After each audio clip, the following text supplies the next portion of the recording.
All right, welcome to the Lovecraft Easing talk show slash videocast slash podcast Gossip slash us column. just hanging around talking, basically.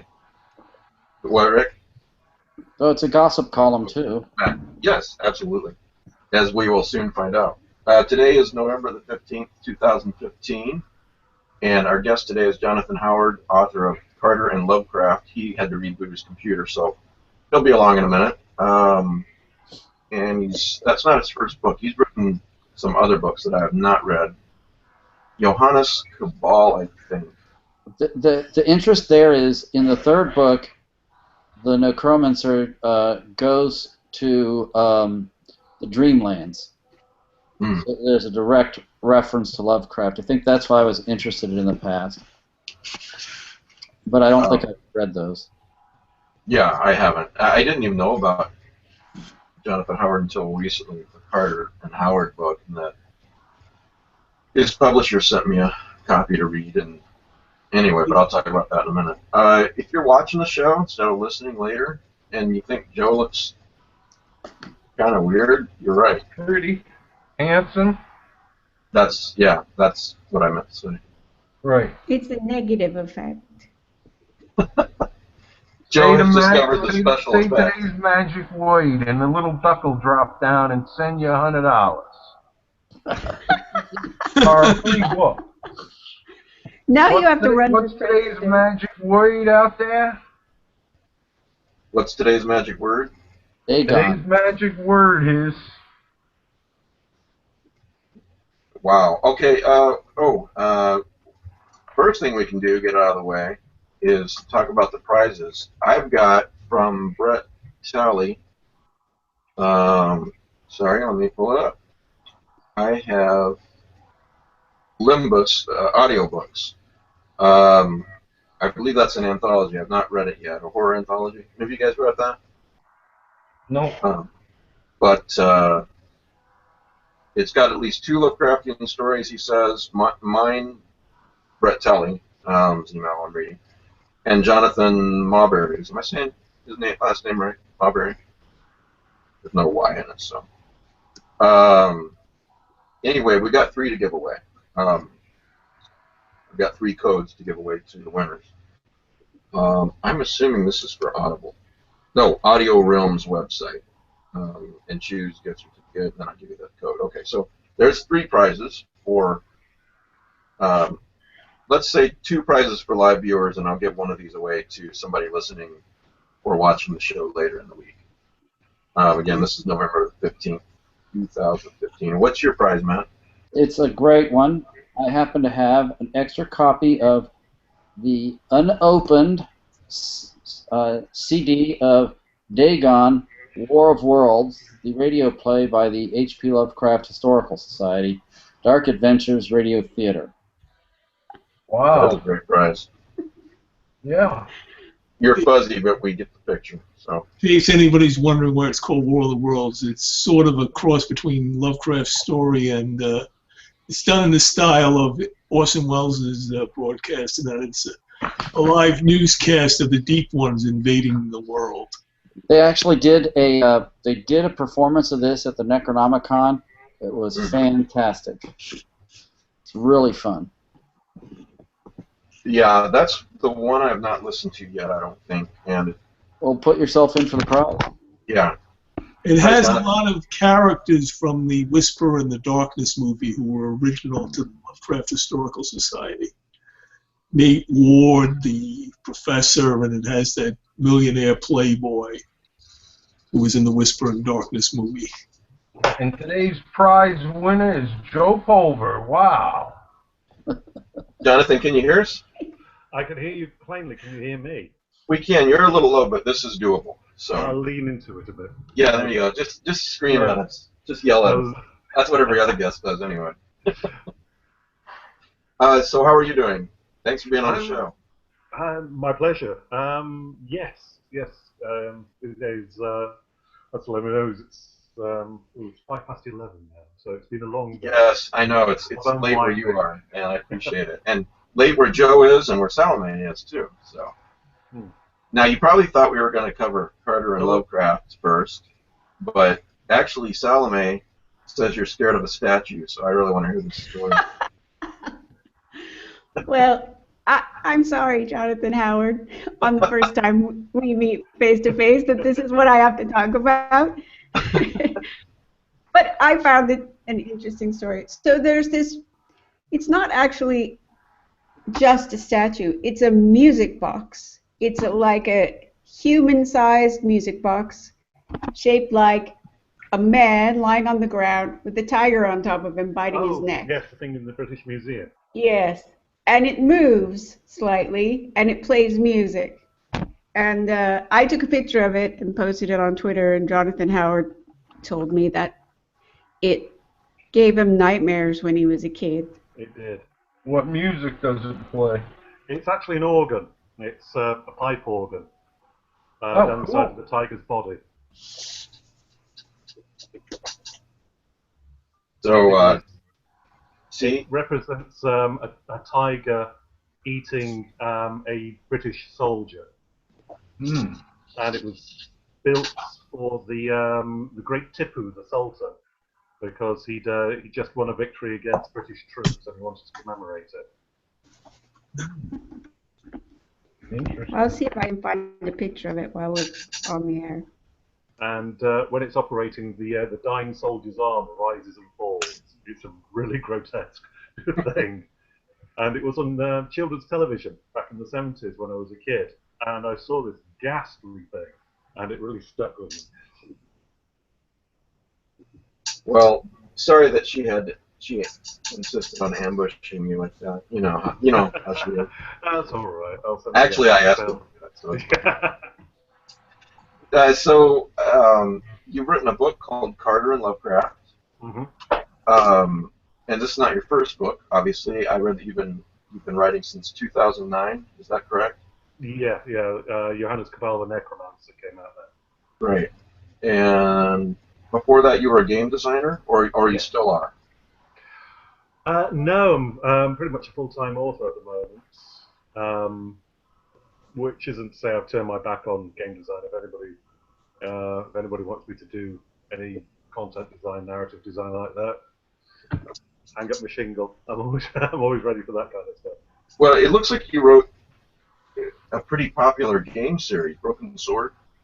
Yes, I co-wrote the first three of those from 95, 96, and oh gosh, when was the last one? Last one would have been about 2002. The last one I worked on, at any rate. I see a few of them are even on, a couple of them at least, are even on iPhone right now. So yes, I mean, considering the first game came out 20 years ago, you can still buy it, which shows remarkable longevity, I think. yeah, a lot of those games like Myst and so forth are now available on iPhone. I think it's really great. So I was trying to traumatize me again with the great Tipu tiger I've just noticed. Don't Yeah, look, don't look, Jonathan. It's just for them. Okay, so you've been writing these books, Johannes Cabal, and then how did the Carter and Lovecraft come about? My current publisher for the Cabal books is Thomas Dunn, which is kind of an imprint of Macmillan. And the third Cabal book is set in the Dreamlands, and all of them make reference to the Cthulhu mythos gods, just in passing here and there.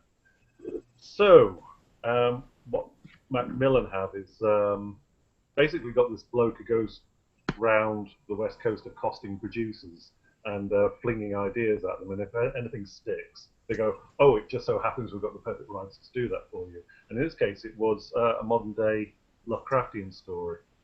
So they came back to me and said, would you be interested in writing this? And I went, yes, that sounds very interesting. So yeah, I was up for that. But the telephone conversation, the conference call, was interesting in that I'm talking to my editor at Thomas Dunn and talking to Brendan, who's a chap who sets up these deals.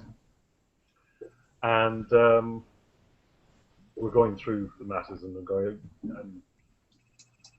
at one point Brendan says, your accent, you don't sound especially American. I said, well, I'm not American. No, you don't. And he said, oh, but you live in America. I went, no, I live just outside Bristol, which is kind of Long John Silver country. And he goes, but you've been to America? No, I'm pretty sure I've seen it on some films and things at some point. I'm not sure why we was have to that so important? somehow. So yeah, and the original pitch they gave me actually reminded me.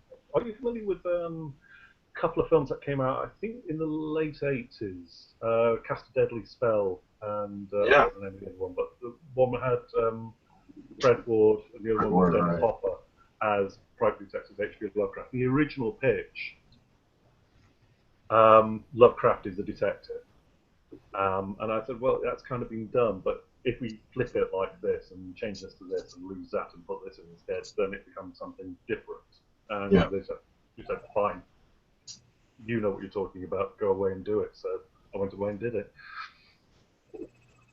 Well, your publishing people, somebody, contacted me, I guess, a month or so ago, and wanted to send me a copy and review the book. And I said yes. To be honest, I wasn't looking forward to it. I told you this privately the other day, and that's because, and the rest of these guys will agree with me. They're in the same boat. I've had so many Lovecraftian books thrown at me that there's a lot of them that the same plots are rehashed, or some of them are not done very well, let's say. And so that was a little bit halfway in my mind. But my point is, I started reading your book last week, and it's a very good book. It's very, very interesting. I really like it. Thank you. Very surprising places. So. Well, this is the thing. When I first played around with the idea many, many years ago of writing to be published, one of the first things I had to go at was a Lovecraft pastiche. And I was about 20 at the time, and I read Lovecraft and I played the Call of Cthulhu, the RPG, and all the rest of it. Right. And all that occurred to me was to do a really thumpingly obvious pastiche set in 1925 with some gumshoe called Brannigan or something like that, and the ends of inbred and so on and so forth. And it was, after about 500 words, it was boring me. So I walked away from that. And when I came back to it, I thought, for Carter and Lovecraft, I thought the last thing I want to do is to do a pastiche, as you know, trying to be Lovecraft or something along those lines. So I think I approached it more from the point of view of it being primarily a detective story. And that happens to include Lovecraftian elements. Right. And that allowed me to approach it from a different direction. Well, I actually did not read the plot synopsis, before I started the book, and I was thinking of Carter and Lovecraft. He's got somebody teaming up with Lovecraft, but that's actually not the case. It's set in the modern era, and Lovecraft is not H.P. Lovecraft, but someone else. You want to talk about that a little bit? I mean, no spoilers, obviously, for those who haven't yet read it, but you want to talk about that? In the brief I was given was to make it modern day, and that it would involve descendants of Lovecraft. And I thought it would be more interesting to wrap more threads of Lovecraftian stuff into it, so we end up with Carter and Lovecraft. And yes, it's been a long. Lovecraft's been a long time gone now. and if it was a modern Descendants, we different times, different mindsets, and I just went at it from there. The Lovecraft in my book is her own person. So I just worked on making the characters interesting, and incidentally, they have this connection to the past. Yeah, and she is, and so is Carter. And you also, now I'm halfway through the book. These Rick and Matt have finished it, I believe. So, but Carter's a very interesting character. Lovecraft, she's a very interesting character. She's African American, female, obviously. And I love that scene in the bookshop where he first discovers the bookstore, and there's a little Cthulhu cut out behind the behind the counter. Yes. And she doesn't shy away from the, and you don't, meaning you, don't shy away from the racism thing when he asks her basically, who's Lovecraft, because he doesn't know, I believe. Well, it's unavoidable. It was always bound to be the elephant in the room. So my decision to make her African American was, I was about a quarter of the way into it, and it suddenly struck me that it was an incredibly white book. There was some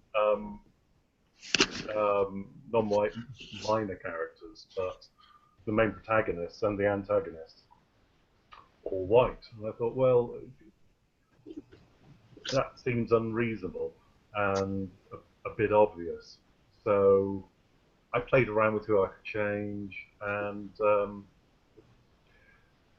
I thought Carter, well, Black Detective, it's kind of been done for. There's another protagonist. I thought, no, that's kind of obvious as well. I thought, it can't possibly be Lovecraft. I mean, good lord, it's Lovecraft, descendant of H.P. Lovecraft. That's impossible. I can't do that. So yes. So slightly willfully, I must admit, but it was ideal. Also because the character wasn't gelling. Before I changed her, she was a kind of manic pixie girl kind of thing, and she was a very light, impulsive character, and I thought she's not going to be able to carry the heft of the story later. And when I changed her and gave her essentially a weight of history on her back,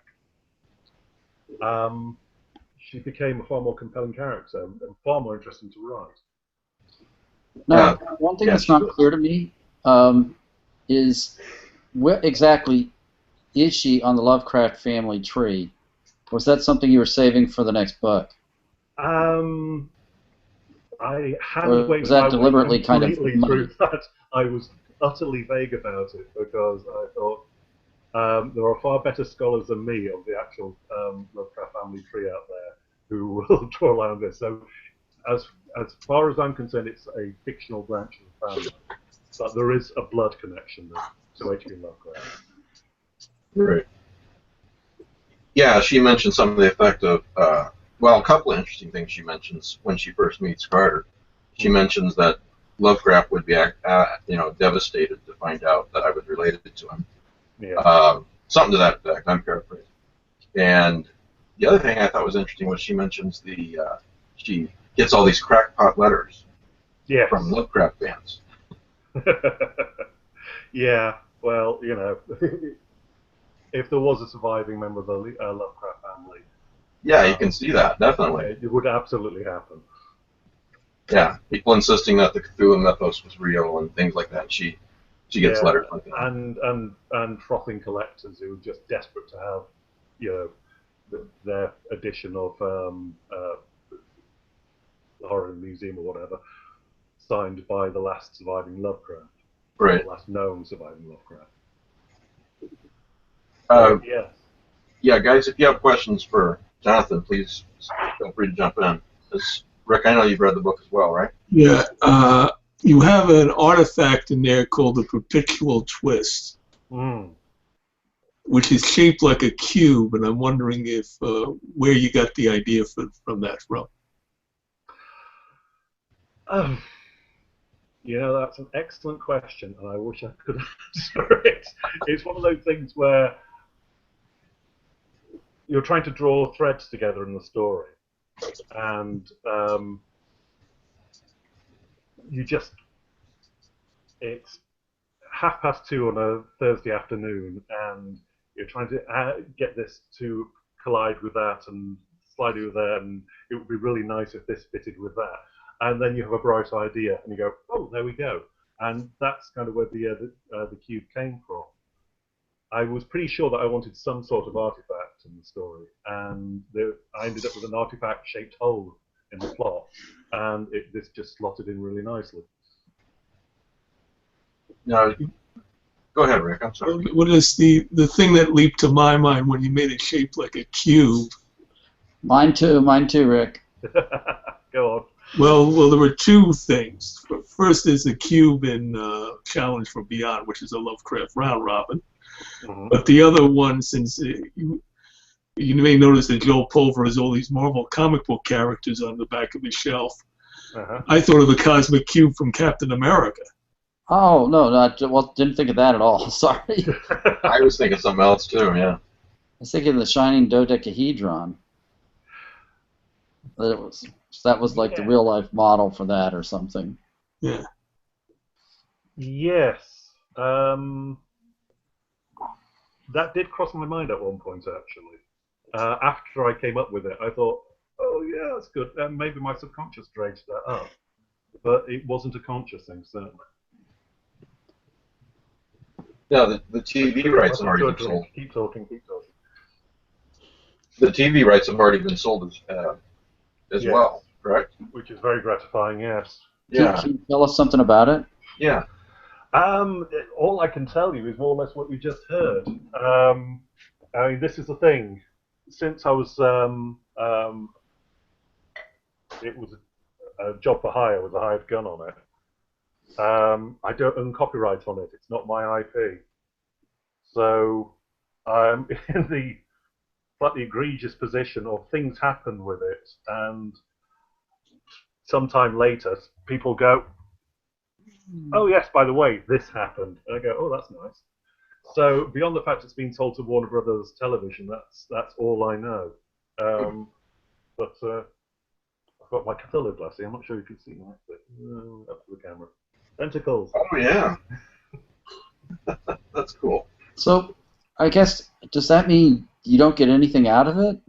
That kind of sucks. Happily, my agents weren't going to let it go at that. So I get royalties on the books, and if it does go to a TV series, then yes, I do get a share of that. So fingers crossed. Basically, it does go to a TV series. If it becomes a TV series, they may get ahead of you in the plot because you have like a mysterious character who needs to be developed. Who's in the conclusion. We learn something about him that you need to expand on in the next book. I'm assuming there's a next book. Oh gosh, yeah. So it's a 2-book contract, so there's going to be at least 2 books. Oh, good to know. Are you already starting to flesh it out, or plot it out in your head? I've got a bunch of vague ideas. I dislike the term pantser because it sounds a bit rude, actually. Especially in British. Yeah. Also sounds it's different in British. Yeah. But I tend to work in terms of foggy ideas connecting plot points that I'm interested in, and then I steer through the plot fog using these as light buoys along the way. My one attempt, the one time I ever wrote a highly detailed plot précis for my publisher, I was 3 chapters in and I changed direction because I decided I thought of something way better than that. And unfortunately, they then went and used the original précis to do advertising copy. So they were saying, oh, this happens in the book and that happens in the book. No, none of it, because I've got rid of that and put in cooler stuff. So, yeah, I'm kind of loath to do detailed synopses these days. When you do the sequel, are you going to continue to be clever with the chapter titles? They all tied into Lovecraft stories. Yes, Yeah, that was great. I had a lot of fun doing the chapter titles. They were actually quite hard work getting them to fit in with more or less what happens in the chapter. And there are a limited number of them, and I've gone and burnt, what is it, 2021 of them right there. So I doubt I'll be able to pull the same stunt for the second one, but I'll give it a go. If it works, it works. If it doesn't, I'll think of something else. I'm ingenious like that. Okay, so Never forget the modest. can I ask, how long did this take to write? Not very long, relatively speaking, but by my lights anyway. Being able to, I don't know if you're familiar with my other work in Johannes Cabal, but that's quite densely written, and it takes time to write Johannes Cabal. Writing Carlton Lovecraft, it being in a modern idiom and being able to jump straight into it and write that quickly and not having to go back and comb through paragraphs to make sure they flow in a particularly Edwardian fashion, as I do with Cabal. It was very liberating, as was the ability to swear a great deal. That was a novelty to me, and I enjoyed that. Were you approached because they approached you about writing this book? Yes. Was that because you're a fan of cosmic horror, of Lovecraft's work, or was that just incidental?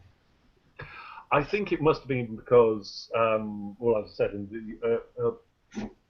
in all the Cabal novels, there's frequent reference to Cthulhu and Nyarlathotep and so on and so forth. And I'd say the third one is set in almost entirely in the Dreamlands.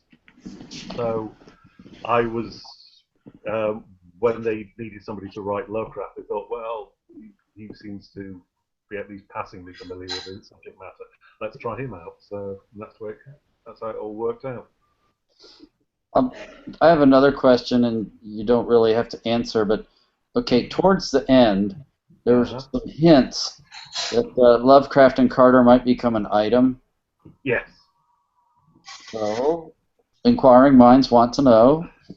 Inquiring minds will have to read the subsequent books, won't they? Well, so what you put Lovecraftian themes in your other books, and by the way, our missing panelist, Pete Rawlick, author of Reanimators, he has read your other books apparently. But when did you first discover Lovecraft? Is it as usual when you're a teenager, discovering Lovecraft type thing? Younger than that, actually. It was a curiosity of our house was that we always seemed to have piles of second-hand books washing around the place. And to be honest, I'm never quite sure where they came from. I think my sister may have just bought boxes of second-hand books from a market or something, because we ended up with the strangest things on our shelves. And when well, more or less from the age of 8 or so onwards, I became a voracious reader, and I was reading just about everything, usually at a really inappropriate age, but never mind. And I was helped along with that by the local library. They must have had somebody with an interesting mindset who was stocking the children's library, because I found Edgar Allan Poe's Tales of Mystery and Imagination in the children's section, including The Black Cat, things like that in it. As well as Book and Pathology, which did in fact include a picture of corpses. You know, any 6-year-old could walk out with that. So I was reading all this kind of stuff. And we had a copy of the, I forget which one it was. It may even have been a reprint of the first Pan Book of Horror. And by the time I was about 9 or 10, I'd already come to the conclusion that most horror literature doesn't actually have monsters in it, which I found hugely disappointing, because horror should have monsters in it. The films did, but written stuff humans tended to be the monsters in it. And so I'm reading the stories in this handbook of horror, and the horror in the museum's there, which, as you know, Lovecraft normally edited, but more likely Ghost wrote for Hazel Heald, wasn't it? Yes. And I'm reading this quite happily, and blow me down, it's got your actual monster in it. And I went, this is brilliant. But I didn't sort of click onto the name H.P. Lovecraft there, but it stuck in my memory. And a few years later, for a birthday present, I bought my brother a couple of Lovecraft paperbacks, because it looked like the kind of thing you might be interested in. And they just sort of sat on his shelf, he never got around to reading them. And again, at a loss for something to read, I nicked them. One of them was the Horror in the Burial Ground, and I've actually got that very edition over here somewhere. I can't quite see it at the moment. And oh gosh, what was the other one? At Mountains of Madness. And I ended up reading those, and again, more of the stuff was wedging into my head. And then at university, somebody turned up with a copy of Call of Cthulhu, and the whole thing sparked off in my head. And I went, I really need to read more of this, and so that's how I came into it.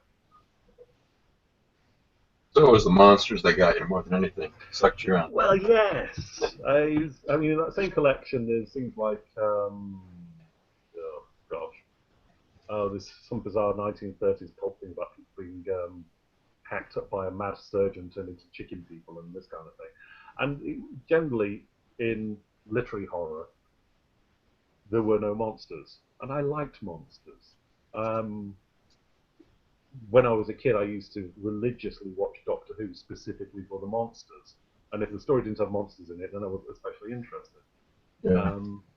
And so to actually read a proper grown-up horror story that had a monster in it, that was a significant moment for me, I think.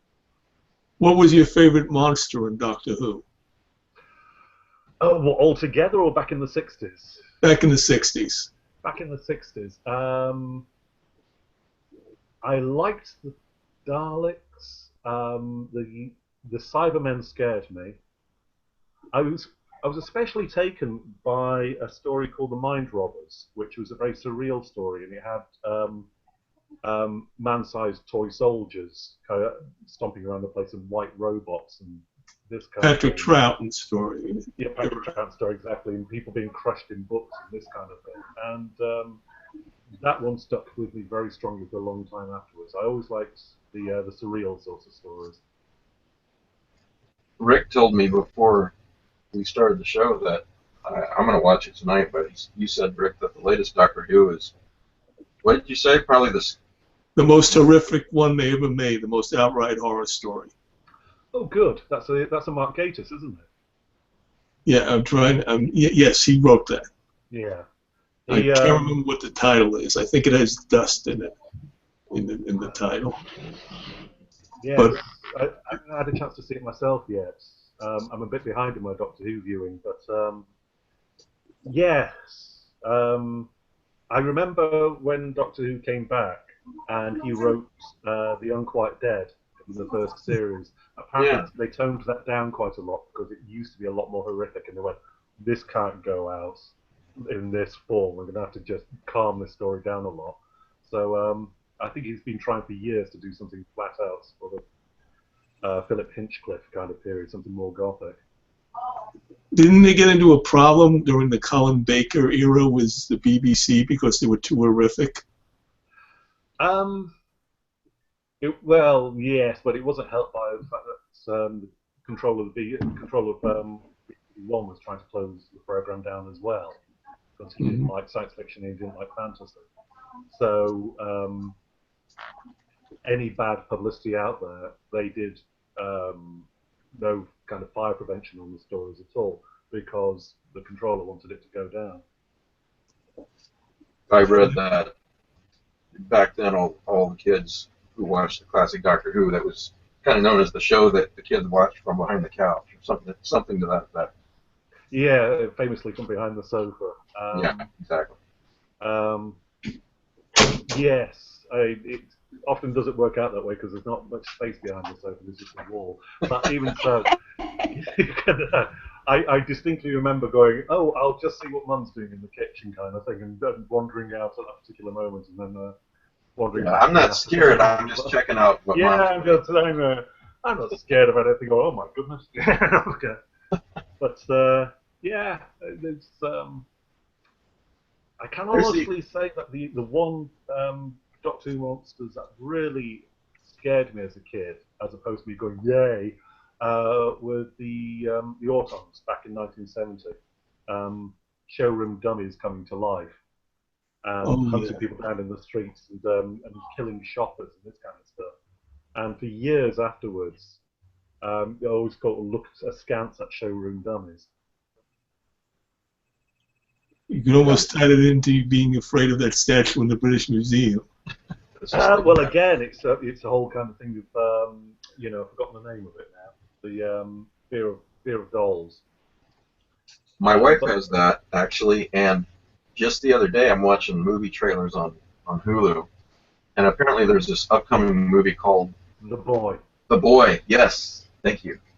And yeah, I saw the trailers for that. I went, oh crumbs. That's like the movie that if someone said, okay, I know Danielle Davis and I want to write a movie that's just going to scare the hell out of her. Yeah. That would be the movie. So. Yeah, my wife is very, very into horror films. She watches more horror films than I do. And said there's a couple of interesting films coming up. There's one called The Boy. She said I saw the trailer. I'm not watching it. Just like that. Only one sort of laugh. Yeah, in The Boy, this family hires this nanny and to look after their son, and when they introduce her to their son, it's this life-size doll that's just sitting there in a chair. You know, so, I don't know. I wouldn't have taken the job in the first place, but. Well, she's under the impression she's just going to be looking after a boy, and then they've got this lifelike doll, and. That's the point where you walk out and say, I've got to go to my other presumably the money's really good. And then they give the kind of Gremlins list of things. Keep him fed. Never cover him. Don't do this. And she probably does everything wrong. And well, yes. Because if she didn't, there wouldn't be a movie. There's not a film. If she takes it seriously and does exactly as she's told, then there's no film. Quite so. Yeah. There is a film, but it's kind of dull. It consists of looking after a doll for 90 minutes. I've got a question or two from some of our live viewers. Okay. Caleb wants to know, it sounds like you don't have any control. You're not really involved with the TV show if it happens. They've sold the rights, and that's pretty much it. But, okay, with that in mind, if the show is made, Caleb wants to know, will it be difficult for you to accept any changes that they may make to your characters or story, or do you just view this as a whole separate thing, not to do with the books? Well, I would like to think, and purely from the point of view that it seems a sensible thing to do, would be at least to keep me in the loop from the point of view of shall we do this? Where's this going to go, and so on and so forth, just as as fellow creative. If they don't do that, then I can't see any way that the books and the TV series aren't going to go off in completely different directions. So I hope and trust they keep me in the loop on it. Yeah. I would think either way, let's say worst case, well, not worst case, but let's say they changed the characters or the plot or whatever in such a way that you would not have done if you had control of it, but it was successful. Even though it's different, it's going to drive up book sales too. I would assume. Yes. Anyway. So. Yeah, if it makes a series, it's bound to help book sales, and I'm cool with that. And if it's successful as a TV series, I'm cool with that as well, because I do get a cut. Of money from the TV thing, which would be really nice. So fingers crossed. But I was at FantasyCon in York last year. One of the guests of honor was, I am terrible with names, the lady who writes the True Blood books. I don't read those, but I know. Was it Chandelaine Harris or something like that? Yes, Charlene, yes, Charlene. Charlene Harris, that's it. And she was talking about the TV series, and she said you might be surprised how little money you make through the TV side of things, but the book sales went through the roof on the basis of the TV Right. series, Yeah, that's what I was and thinking. and that's where she did okay. So I'm ever boundlessly optimistic. What author isn't optimistic these days? Well, why would you keep doing it? Uh, Go ahead, Rick. I'm sorry. I would say the weird thing that sometimes happens is when there's an adaptation of a series, the series begins to affect the books in sometimes subtle ways. Like you had a reference to James Bond in your novel. Exactly, that's a famous And one. Ian Fleming made Bond Scottish, and he only lived twice when he wasn't supposed to be Scottish in the earlier books Mm, because of Connery. absolutely. He didn't even like Connery at first, but you came round to him, and as you say, magically made him Scottish. Although, in a way, it was a two-way process because I'm just rereading Christopher Lee's autobiography at the moment, Mm-hmm. and he's talking about he used to play golf with Sean Connery, and he said that Sean Connery didn't play golf at all until he had to for Goldfinger, discovered he liked it, and then became absolutely obsessive about it. So his Scottishness might have leached into James Bond, but James Bond's penchant for golf leached back into Connery. That's interesting. What are your influences besides Lovecraft? Oh gosh, that's a long list. Literary influences. Let's see. Well, my favourite authors are people like Ray Bradbury, Yeah. M.R. James.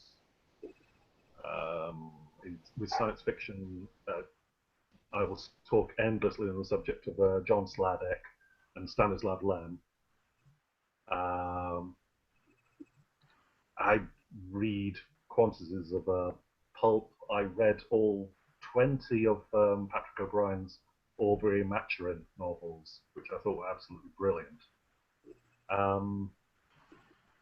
So yes, I'm fairly cut up with a small C in terms of what I read. It's indeed in the author's note at the back of Carter and Lovecraft, I mentioned my love of detective stories, which my father gave me.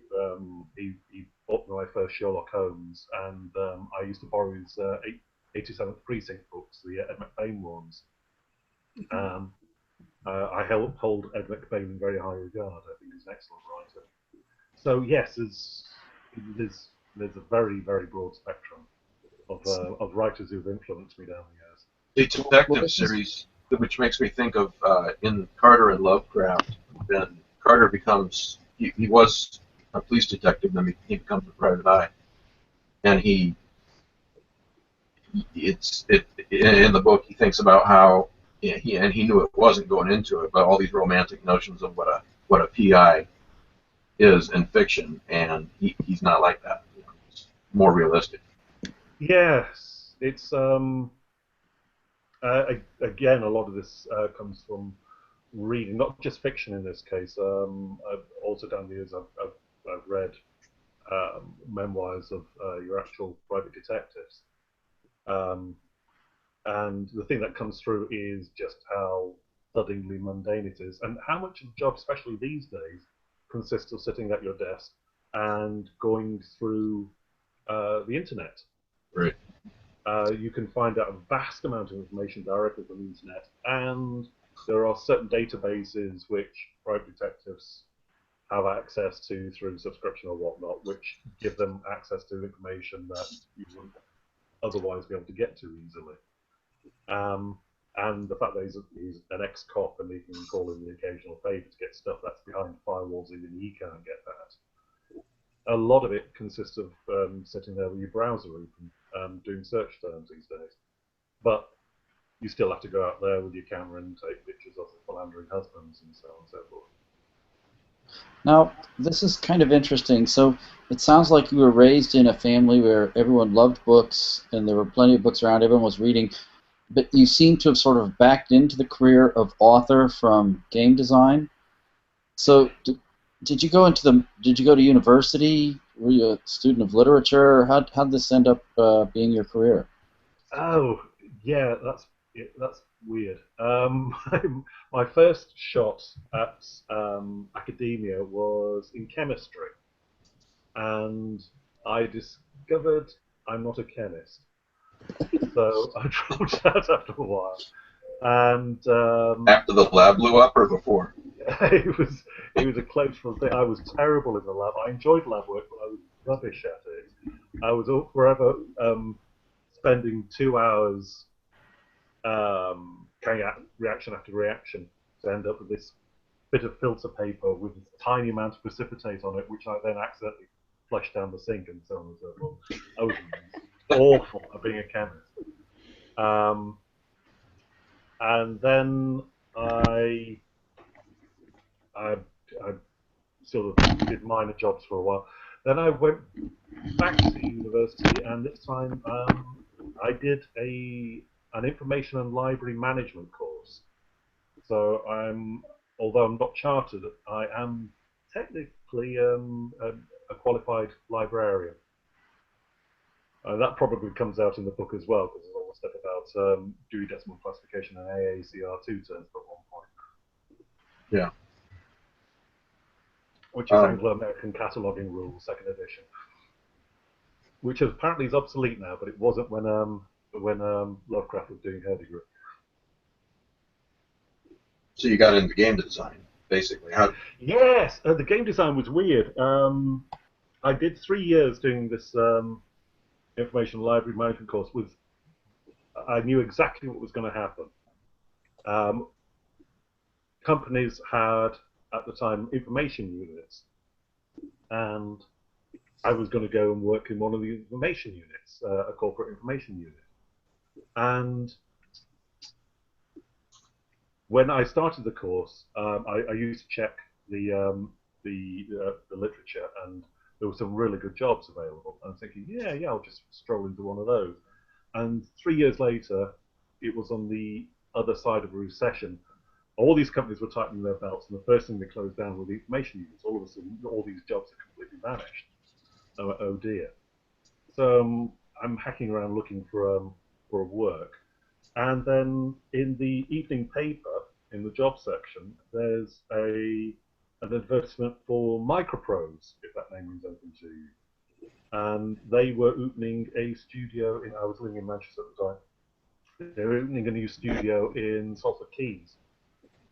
And I thought, well, I don't really have any formal game design background, but I've been playing games my whole life, and I do a lot of this kind of stuff, so I'll hate myself if I don't put in for it.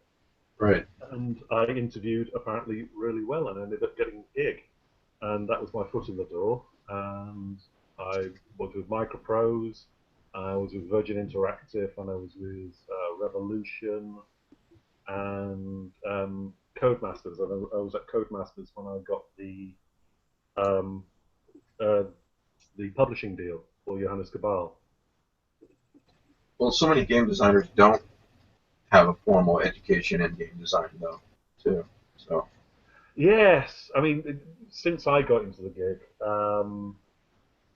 are a lot of university courses now. You can actually go to university and spend 3 years on computer game design, and those courses simply didn't exist in the early 90s when I started. But yeah, at the time it was you just found people who seemed to have the enthusiasm and a reasonable degree of nous, and let them loose on the game. And that's how game design used to be. So how'd that turn into being a novelist? Well, I always tried to major on the side of content and narrative in the games. I remember the very first game I worked on, which when Microprose was essentially taken over by Spectrum Holobyte and they closed down our office. The game I was working on was a giant robot game, but it was very steampunk. And I designed the cutscene, the title sequence, and I sent it off to the office down in Chipping Sodbury, which is where they did the cutscenes. And the head of art wrote back to me, and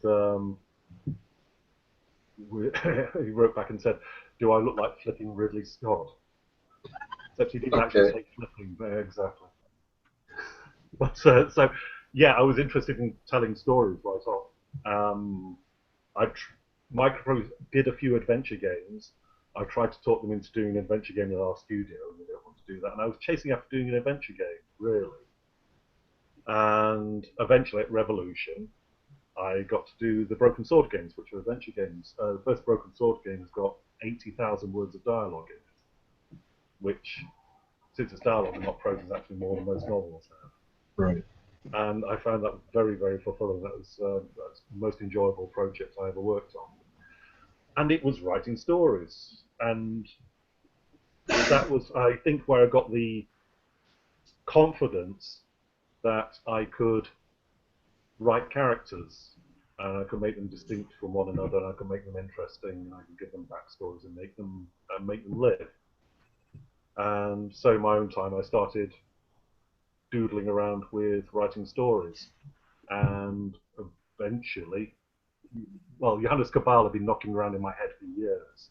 I had notes dating back a long time before even getting the game jobs, and he just was the obvious candidate. So I sat down and I wrote a novel, and I couldn't sell it.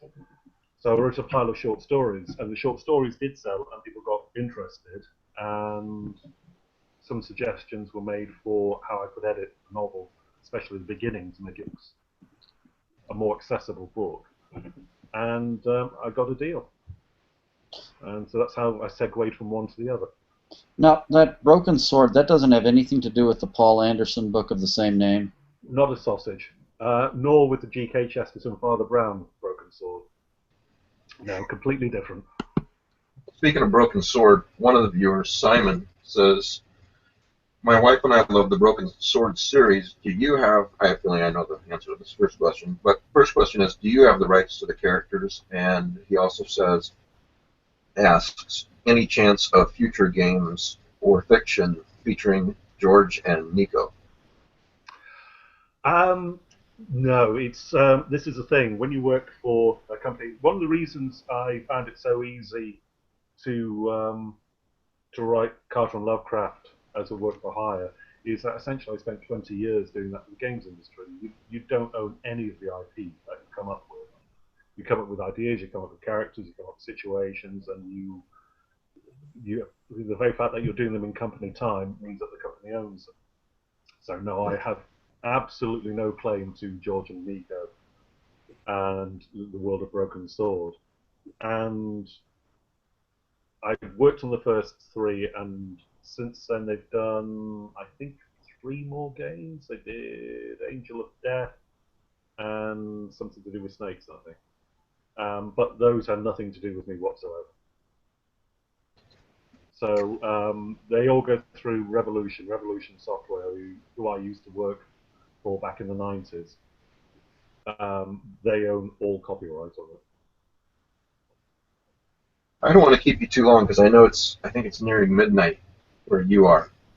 But That's all right. I'm finished with beer. I mean, no great hurry.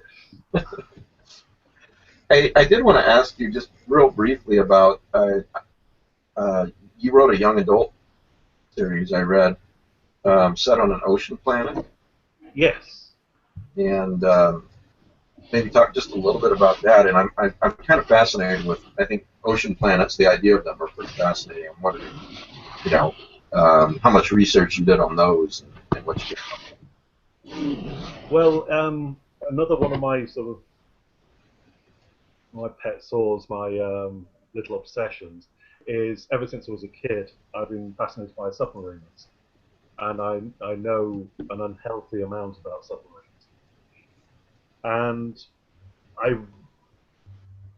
I wanted to write a young adult science fiction book that was more like the ones that I used to read back in the 70s when I was a kid. Nobody seemed to be writing them anymore. Ones which were reasonably hard science. So I wrote one essentially for my daughter, and it worked out really well, and I was pleased with it. And I had ideas where I wanted any sequels to go, and along came um, a company called Strange Chemistry, which is an imprint of Angry Robot, and they just launched. They were looking for their first releases, and I pitched the first book, which is called Catch's World, to them, and they went, "Yes, we like this." So they published it, and they published the sequel, Catch's War, but the imprint was closed down before they got a chance to publish the third part of the trilogy, which is a little bit galling. And currently that's mired down in rights issues at the moment. And one of these days I'll get the rights to Catch's World and Catch's War back, and then I'll finally be able to complete the trilogy. Because I've got a load of ideas yet, not just to complete the trilogy, but to carry on with more stories associated with Rusalka, which is named the planet. One of the interesting things about ocean planets, or hypothetical ocean planets, is that the oceans, if they exist, the oceans are probably much deeper than Earth oceans. Yes. You know, hundreds of miles deep. You know. Yes, it's one of the it's one of the features of the world that there's the oceans are so deep that, and the pressures are so enormous, that there's this unusual phenomenon on the planet called, which has been nicknamed the soup. And what it is, it's heavy metal particles held in an emulsion in lakes at the bottom of the ocean, and this stuff is worth a fortune if you can get to it, but it's below the crush depths of any of the submarines they can build. So they've only managed to bring up a few tons of it, and it's a real Tantalus for them. It's incredible mineral wealth, but it's just out of reach. But, yes, they are very deep oceans. The pressure at 6 or 7 miles, or whatever the deepest marina trench area is on Earth, is just pretty much unimaginable.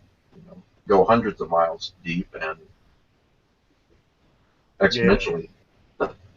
That's just insane to think about. Yeah, it's an entirely oceanic world. It's got ice caps, but they're just ice caps. There's no land underneath them. Right. So yes, it's like that. One science fiction story I read a while back, I can't remember who wrote it or where it was just a short story. That particular ocean world was, yeah, I can't even imagine how this would really happen, but there was no land mass in the middle. It was just all ocean bound together by gravity. So it was a very good story, but it seemed quite unrealistic to me that it could have formed. You know? How would have all the molecules of water found one another in the first place, and not dragging a pile of other stuff, which would end up forming a solid core? Right. It's a nice idea, but actually reminded me of something for a science fiction story, which one of these days I'll get around to writing, but a space station with a zero-G pool in the center of it, which is a globe of water, with so you can swim clean through the thing and come out the other side, kind of thing. Yeah, that would be cool.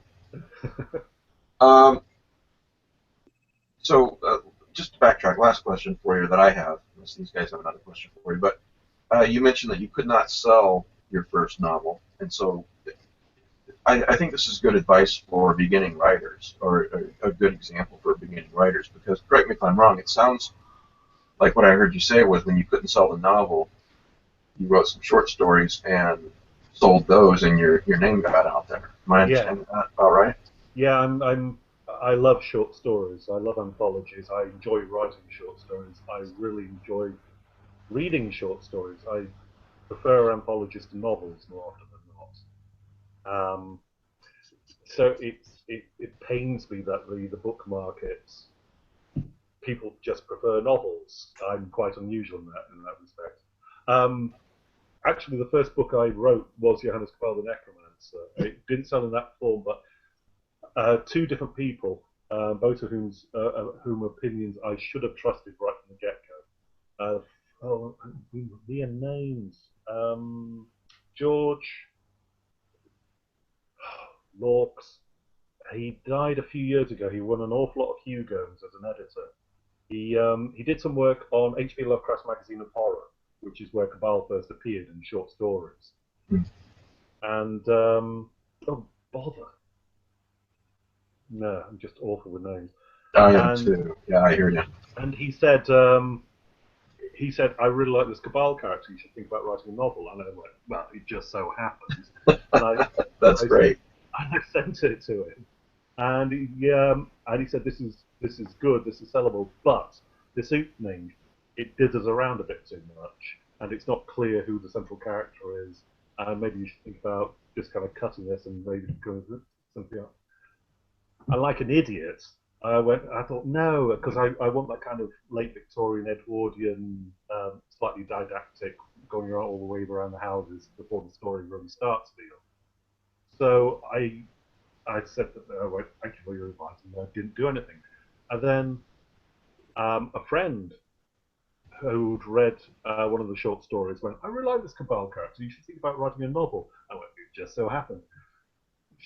What a good idea. I sent her a package of the, like a submission package, first 3 chapters, and she went, this is really good, but the opening dithers around horribly, you should think about cutting that and getting more into that. And I went, okay, right, I can take a hint. And I did as they both suggested. And got an agent after that magically quickly. Oh, do beg your pardon.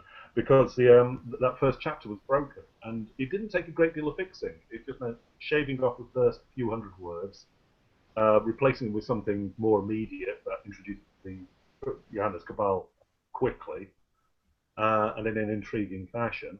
And all of a sudden, chapter 1 started working properly, and the agent went, "Yes, I can sell this," and off he went, and that's exactly what he did. Great.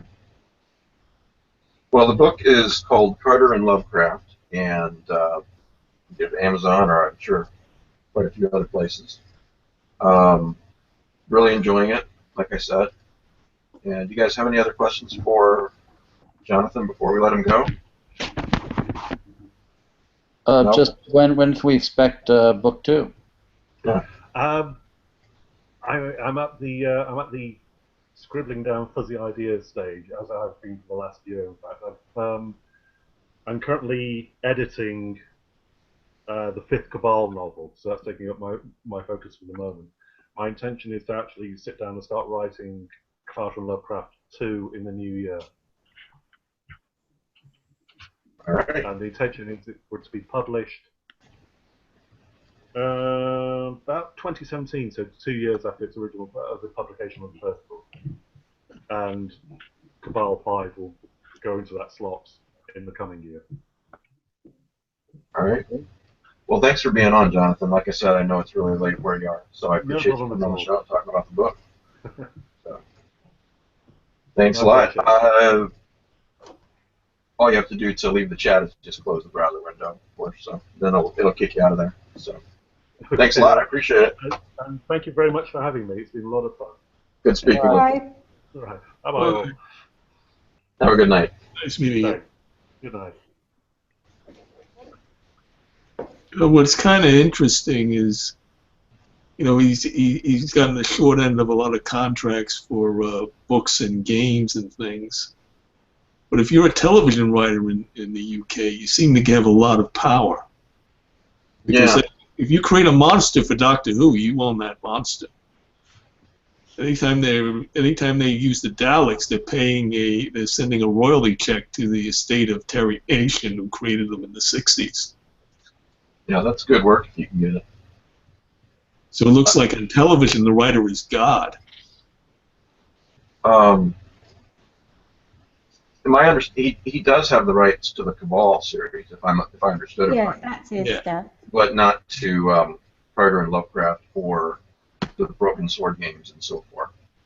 but it's but it's just funny if you write for a television series. I mean, writing for Doctor Who is work for hire in all terms of the definition. You own if you create, like, people who've created companions own those rights. Wow. In fact, there was a period when the series got canceled and before it got brought back, for that whatever it was 10 to 20 year period it was off the air. All these writers who owned the rights were selling off the characters to be made in direct-to-video movies. And I don't know if you saw the Zygon Invasion. Yeah, I did. Well, the Brigadier's daughter, Kate, who heads unit now. Right. She got introduced, played by a different actress, in one of these direct-to-video Doctor Who spin-offs that wasn't part of the official canon. It was in this production called Downtime, which it was basically a solo adventure of the Brigadier, the original head of unit, and they gave him a daughter named Kate, and now she's part of the regular mythos. Well, it's interesting, and I think it's good. I mean, it seems like writers in TV are marginalized at times in the United States. At least not as high profile, maybe, as they should be, in my opinion. So, sounds like I need to watch that latest Doctor Who tonight. Okay, so what else we got? I was sent this, The Gods of H.P. Lovecraft, edited by Aaron J. French. Is that Journalstone? Sorry, yeah, it's from Journalstone. I'm not sure if it's actually out yet. No, my copy hasn't come in yet. Okay. Nice looking book, and interesting idea, and a lot of well-known names in here. Donald Tyson, James A. Moore, Jonathan Marbury, Joe Lansdale, Laird's in there, Laird Barron, Christopher Golden. Bentley Little is in there. Hey, speaking of Laird Barron, you posted a link that he's got a new book out. Now, yeah, I was going to talk about that too. Yeah. It seems to be a new release from a new small publisher I've not heard of. Well, Journalstone owns it, I believe. Oh, I see. It's like an imprint. Yeah, because Chris is the owner of Journalstone is sending me a copy. I see. So yeah, he buys a lot of, or several. I don't know if I use the word a lot, of small presses. More than one's a lot. Yeah, well, he's successful. He's a nice guy, and he seems to know what he's doing too. On top of that, so yeah, X's for Eyes by Laird Barron. Maybe this time next week I'll have my copy of that. That's not out till December 11th, I believe. It's a novella. Laird told me it was about 25,000 words.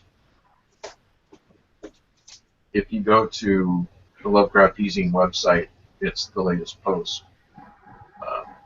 And I've got the link to order it, or pre-order it, technically. But it looks really interesting. It looks like there's some dark comedy thrown in there, too.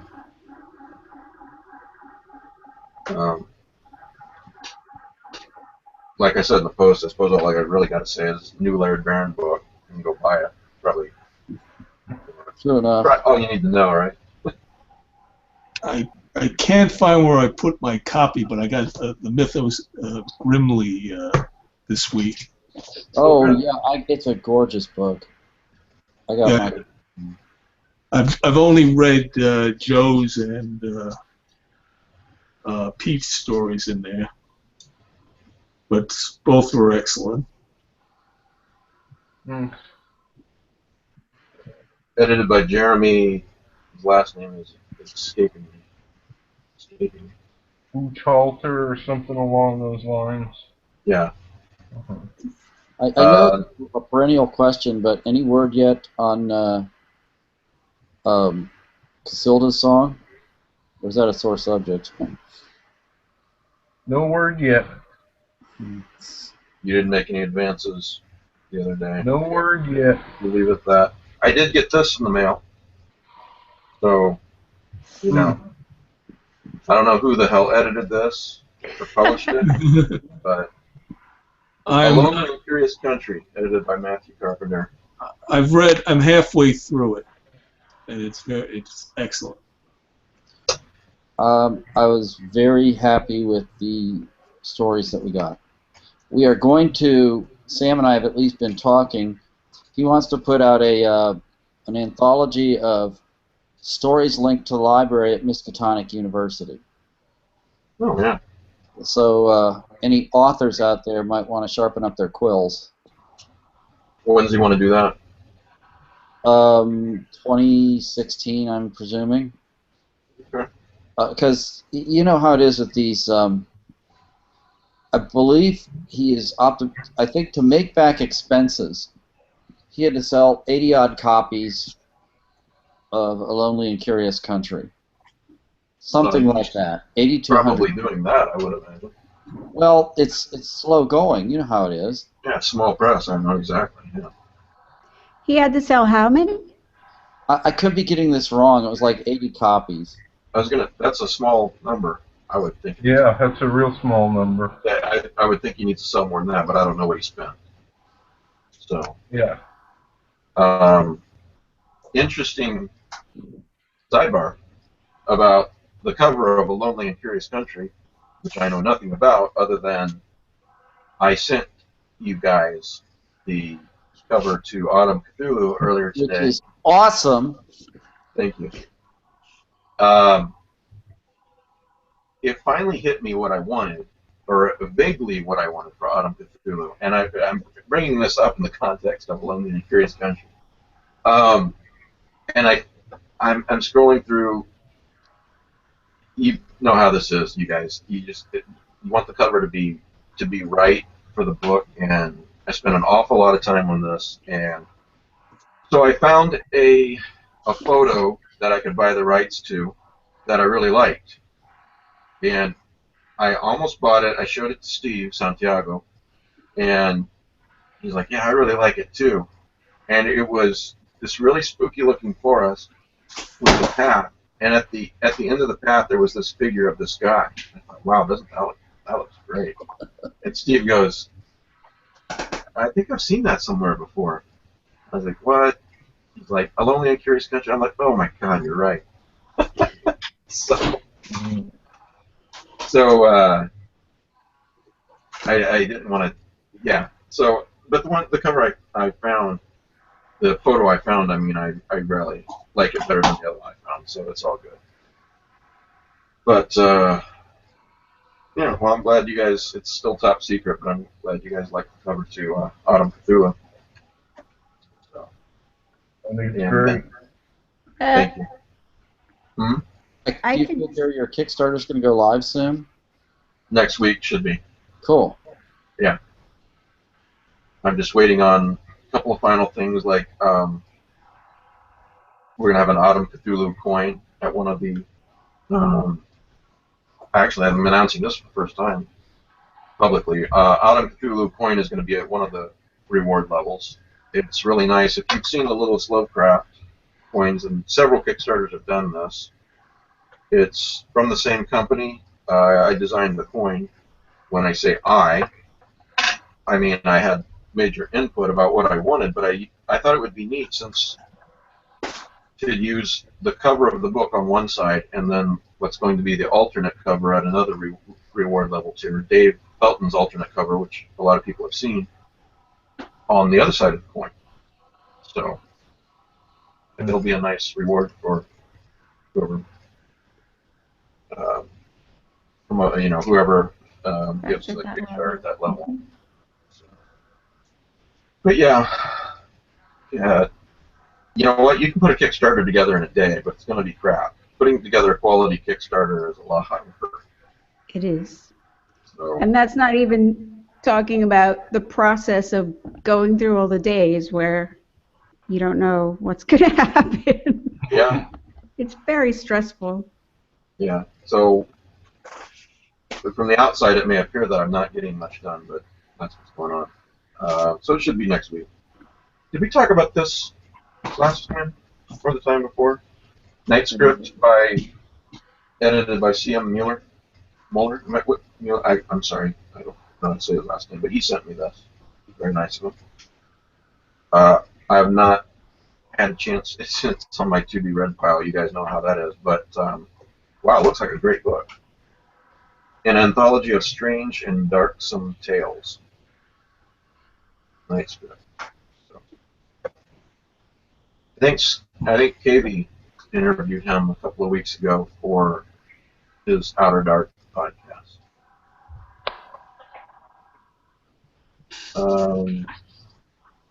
By the way, this is what a Mythos Grimly looks like. Right. Oh yeah, right. Yeah.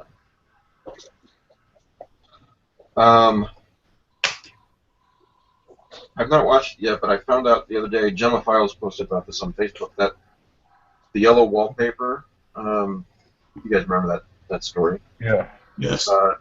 Someone adapted it, and it's a short film on Vimeo apparently. And Oh, really? yeah, I haven't watched it yet, but Gemma was posting about it, and certainly knows what she's talking about. It's available on YouTube. On Vimeo, I believe. I've got the link somewhere. I don't have it right here. Well, you can there are various search engines which you just say look for videos and just put that in, and it'll give you all the sites. Yeah, or Google the yellow wallpaper and Vimeo. I'll bet you go right to it.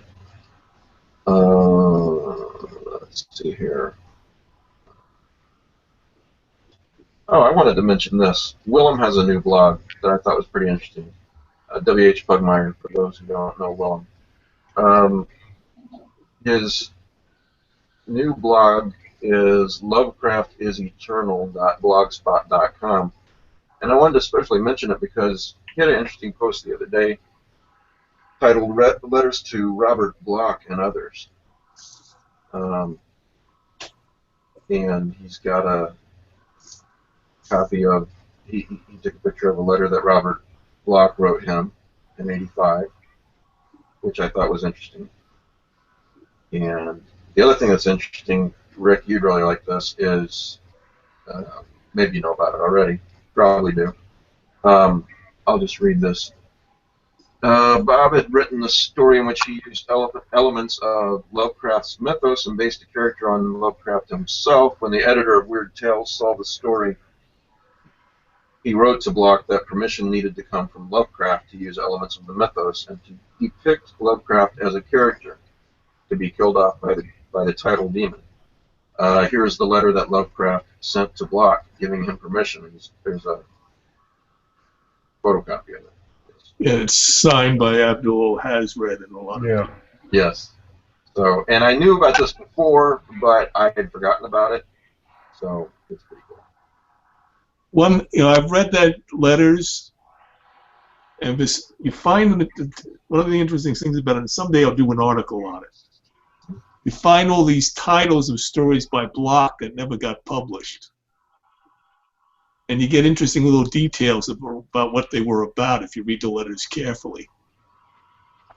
He apparently wrote something about the High Priest of Leng in a story called The Blasphemy Beneath, which never got published. That was the one that struck out at me. And another thing which tied into something that I think I've mentioned before on this in these chats. There's a letter there. It's not from Bloch. It's from the editor of some. It's from the editor of some to the editor of some fanzine. Okay. And Lovecraft is writing. I think it was wherever we printed the Nameless City. And he's saying, Robert Bloch has this great story that he's trying to sell to the pulps, but nobody's buying it, called Torture Master. Why don't you write him and try to pick it up? Now, that story got lost. It never got printed anywhere. But Henry Kuttner wrote a story called Shadow on the Screen, which is a Lovecraftian mythos story, which is little known. and it's available in the Centipede Press, Henry Kuttner's Master of Horrors, as well as in a collection called Terror in the House. And in this story, he has this fictional movie studio, and they just filmed a movie called Torture Master, written by some guy named Blake.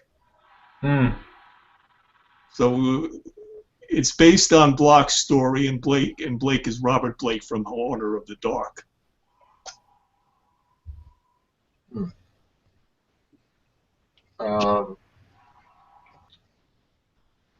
H.P. Lovecraft's spoken word comes to vinyl for the first time in 35 years. I'm reading from a Rue Morgue article. Andrew Lehman is the reader of the two stories are The Hound and The Music of Eric Zahn. And they, besides the fact that it's Andrew Lehman, who's fantastic, it's on vinyl. Yeah, you know, this is great, except I haven't owned a turntable in 20 plus years. I would think someone of your age just kept one around the house. It's just we moved so much when I was You in the still have AOL email. It's just Well, like you, that's different. That you don't have to move. It's like when we got married in like 1991, and between now and then we moved at least 12 times. You know, just about everything we owned got crumbled into dust. You know, there's no way a turntable is going to survive all that. well, it's just like, does anybody still have a VCR player? I used to. When I was driving the kids, I had one that was hooked up to a TV. Before all those fancy video systems they have in cars now, we just put like this little portable TV VCR player between the two kids so they could watch a video while we were going along in our van. Well, we may need to explain because half the audience may not know what a record is or a VCR. So. Vinyl is plenty resurgent in the past few years. Yeah. I think everybody knows what vinyl is. I'm just kidding. But it seems pretty neat. I'm just glad I never I'm started to 28 and I collect know. Dark Shadows on VCR, because they would all be useless now. I waited till they came out on DVD. What did you say, Solomon? I was just messing with you. I said I was 28 and I know what it is. You accused me of being 28 the other day. You're not 28? I don't know. I'm not a good judge of age. Anyway, kind of interesting. Yeah, I hope they eventually come out with a CD copy for those of us modernists. You know what I was thinking the other day, guys? So many Twilight Zone episodes were what we would call weird fiction, you know, what we're interested in reading, you know. Oh yeah, I love that show. Yeah, we all do, but I was thinking it would be nice to do a show someday, basically talk about a lot of Twilight Zone episodes. Man, I'm tired today. Well, the TV series, we had this discussion with Willem when he was on once before. The TV series that was closest to Weird Tales was Thriller, was Boris Karloff. They would do, but the problem was that series, it was a schizoid series in that it couldn't make up its mind whether it wanted to be Weird Tales or Alfred Hitchcock Presents, because it used to go back and forth between outright horror stories like Robert E. Howard's Pigeons from Hell, and then into all these crime fiction stories. And Well, if you were watching that, you'd be a very confused viewer. You remember, this is just one example in Twilight Zone, but you guys remember the story about the lady who's driving cross country. She keeps seeing this hitchhiker. Yes. And no matter how far she goes, you know, this has been adapted several times. She keeps seeing him. Sorry? Ingrid Stevens was the actress. You know, I for whatever reason, I was thinking about that episode the other day, and I thought, that's weird fiction. Just it would be fun to talk about sometime. Can you find these like on YouTube? It's on Netflix if you're in the States. Oh, Netflix. Some of them are on you can find at least thriller all on a lot of thriller on YouTube, and there are some Twilight Zones on YouTube. I don't know how many. We just signed up for Netflix, but I don't know if we'll have the same shows because we're not in the U.S. But I'll investigate. Because I saw some Twilight Zones just in, I don't know, old rerun type things. And I like them, but I'm sure I haven't seen all of them and can't remember it because it was a long time ago. Well, I personally would need to review, which is not going to be torturous by any means. This puts me in mind of a bit from Mad Magazine talking about seeing it in reruns, and it was like, since it was Mad Magazine when I read it, it was like, this was no more recent than, say, I don't know, 1980 or 85 or something. Well, it couldn't even be then. It was like before then. And it was like comparing TV shows, like from what are you going to see in the TV guide between like 1955 and 1980 or something like that. And one of them was on this one channel, I Love Lucy. Lucy Pretends to be a Stagehand rerun, and then the show that was like the TV guide from 30 years later was I Love Lucy. Lucy Pretends to be a Stagehand rerun. Yes, because they're not making any more of them. Right, well, because they're still popular. And the same thing with the Twilight Zone. I could see that on TV if I wanted to. Or probably Star Trek. I haven't watched actual TV in a really long time, but yeah. But what happened is those reruns of shows moved from broadcast TV to cable and then eventually to Netflix. Because like in the 70s, you could watch the Twilight Zone anywhere. There's always at least on one station in New York, and then it moved to cable. If you're away from New York, what you saw on every station was Hee Haw. Speaking of horror, yeah. You can scroll through every channel, and it'll be the same episode of Hee Haw. What happens is like the things like which were part of our culture growing up are different for our kids. Like the Universal horror movies are not known to kids growing up the way they were to me and Joe. No, well, of course not. I mean, maybe Freddy Krueger and Jason Voorhees have replaced the classic monsters in their minds. Yeah, but today, like kids my son's age, he's watching Netflix and Hulu and so forth, so he likes the Twilight Zone. He likes I Love Lucy. Because he found it on Netflix one day, and he's like, he's watching I Love Lucy, and the other day I caught him watching Twilight Zone. I'm like, this is great. But like, I'm just thinking Boris Karloff's Frankenstein and Lon Chaney Jr.'s The Wolfman is not known to the modern generation. Hmm.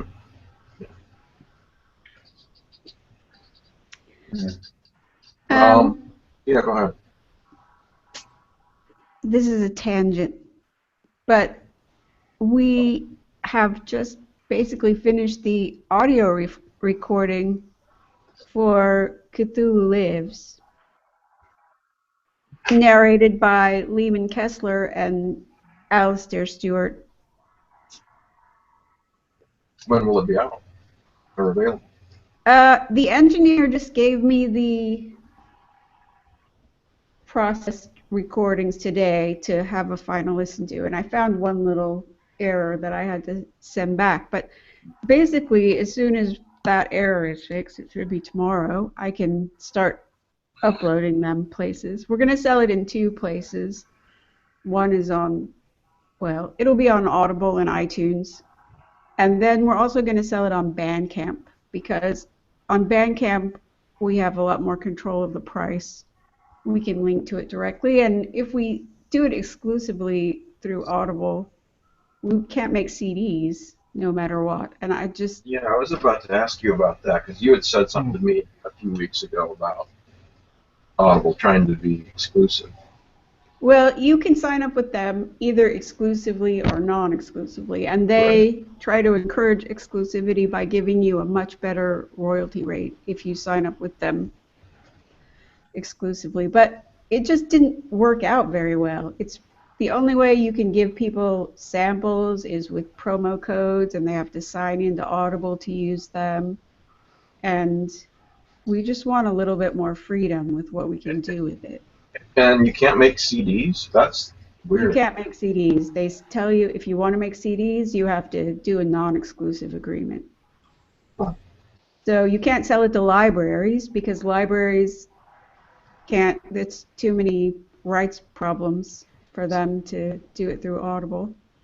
So, yeah, Well, just it's experimenting. interesting to think about, and I'm not pretending like I know the answer. On the one hand, Audible is Amazon, of course, and it's where many, many people go for audiobooks. I mean, it's the big presence, just like Amazon is. Yeah. So the argument on the one side would be exclusivity with Audible, maybe you'll sell more. You meaning anyone, not two of us in particular.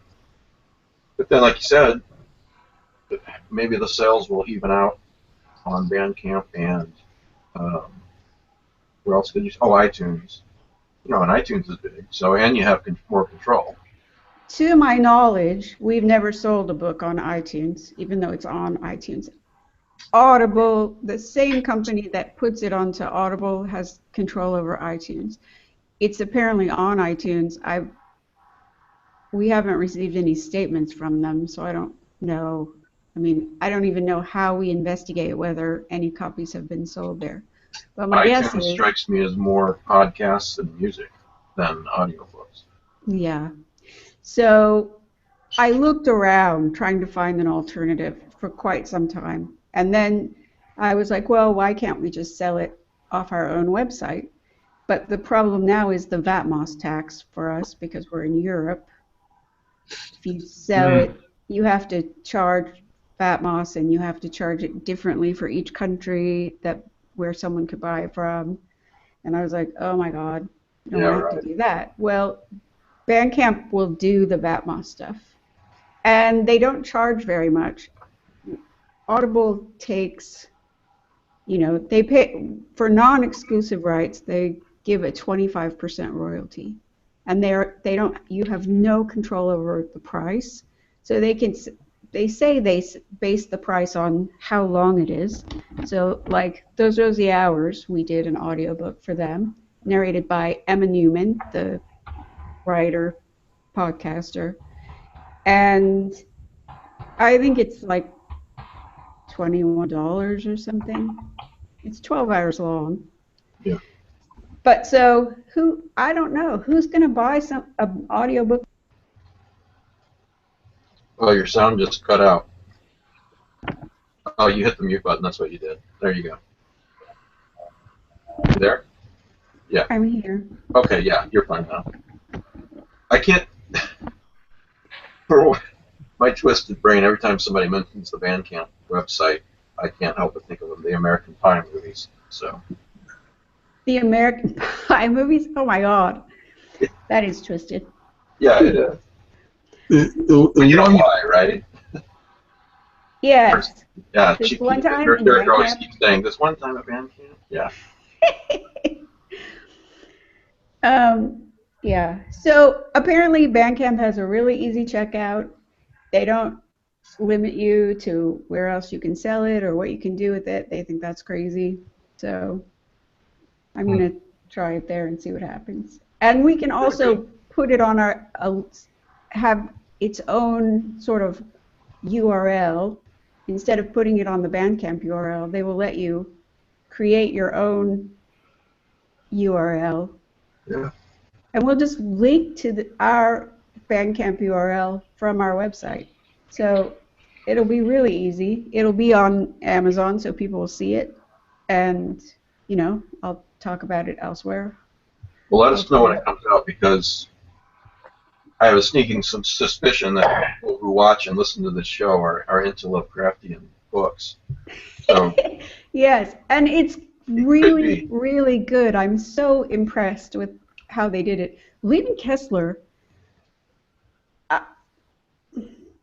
What, you're going to say the boy's got some talent?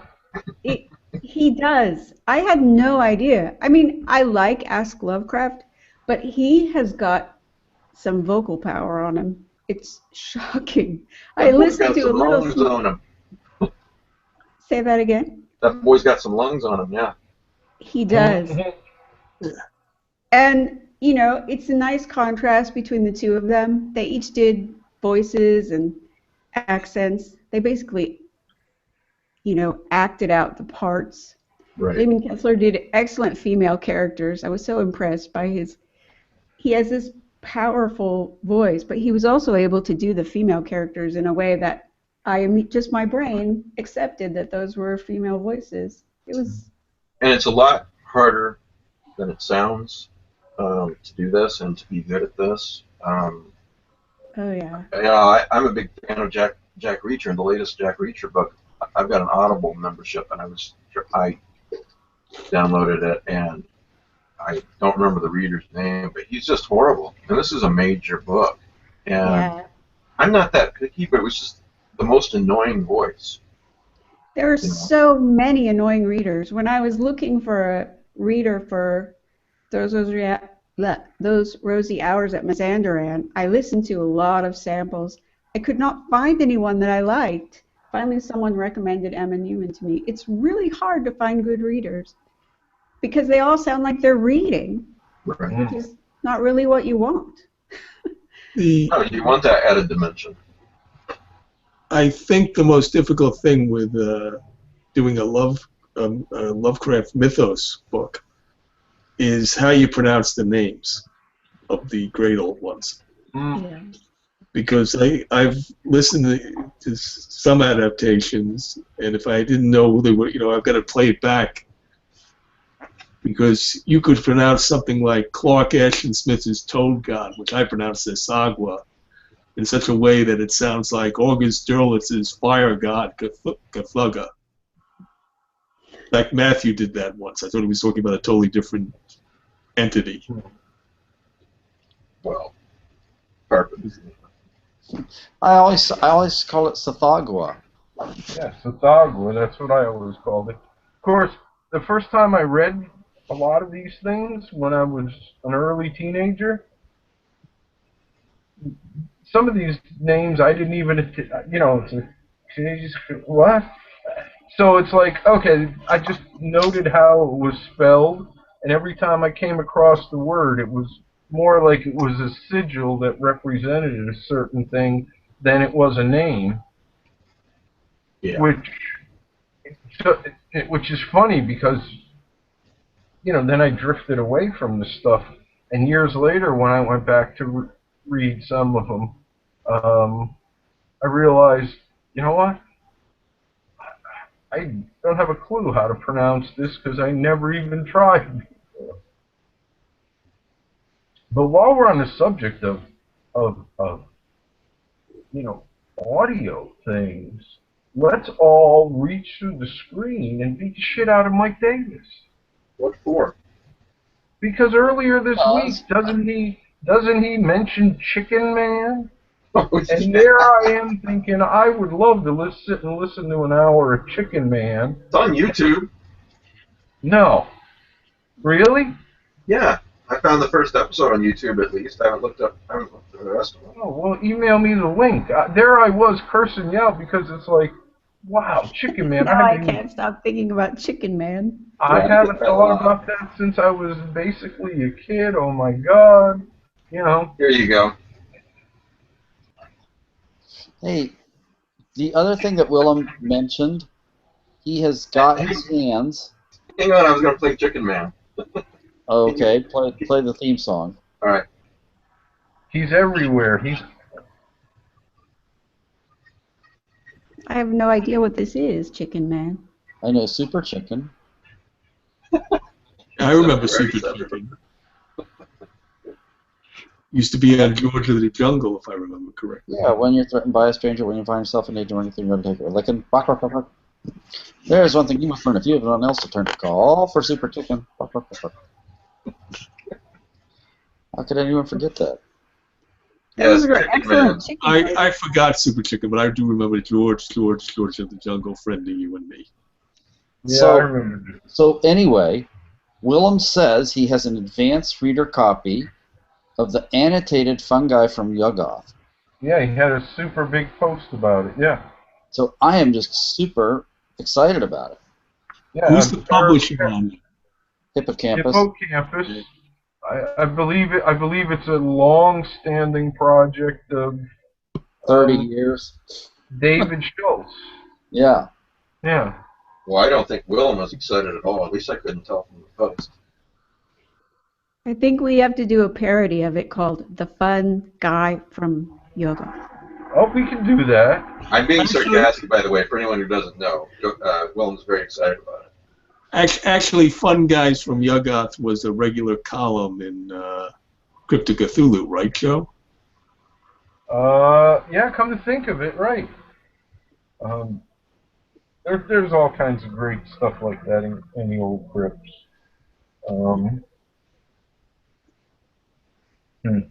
Who came up with that? Bob? Was I that don't Bob? know who came. I don't know who came up with that. Well, I'm glad that we can educate anyone listening to this, watching this, who did not know about Chicken Man.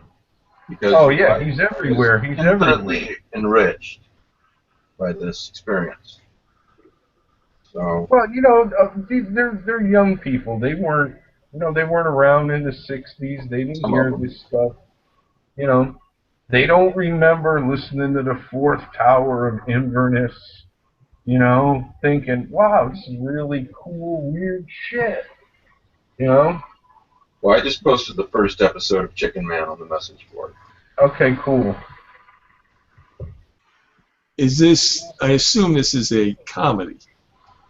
Yes, it's a parody of Batman in some ways. Okay. Rick, just when you listen to it, it'll come back to you. Yeah.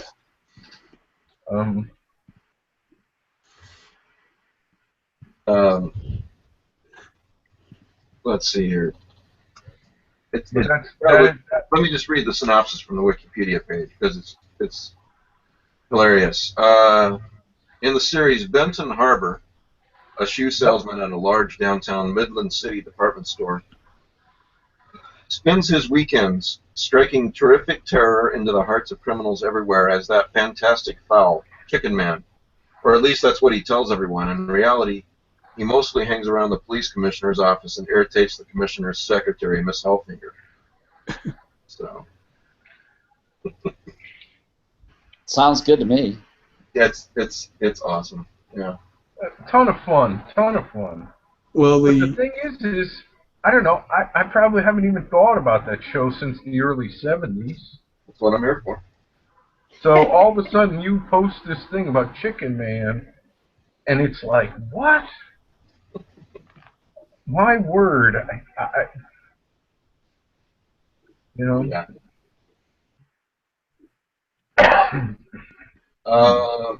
Okay, so on a more serious note, if I can find it, here it is. I'm not going to say this person's name. They posted on the message board, and I thought this was worth talking about briefly. He's talking about, but first of all, what can you say about what's happening in Paris? That's just tragic as hell. And words aren't really going to cover it. The reason why I bring this up, besides the fact that it should be on our minds, is he talks about this, and then he says, today I decided, I think he's a beginning writer, forgive me if I'm incorrect there, but he said, today I decided I will no longer write horror fiction. I may or may not finish the story I'm working on, and I have one that I hope will be good enough to submit to the easing. For me, horror is dead because as a writer, I have been outclassed, hopelessly eclipsed by reality. What could I possibly put onto a page that would instill the fear that we routinely feel as we peruse the headlines scrolled across newspapers and news websites? How can I hope to frighten a reader who can look to far more fearful events that are not safely contained within the margins of a page? So, there's a part of me that certainly can understand that, but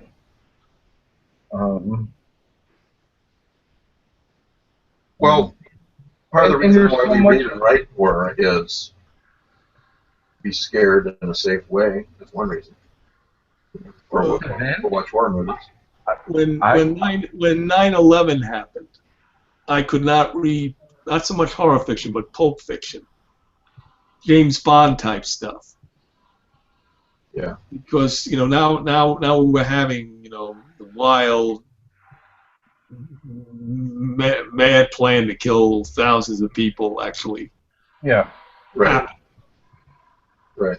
And I definitely stopped reading a pulp series called The Spider, which was a crazy series from the 1930s, which destroyed New York every issue, and only went back to it very briefly later in life. What were you going to say, Jeff? A lot of these day-to-day horrors, or things that drive us to tears or outrage.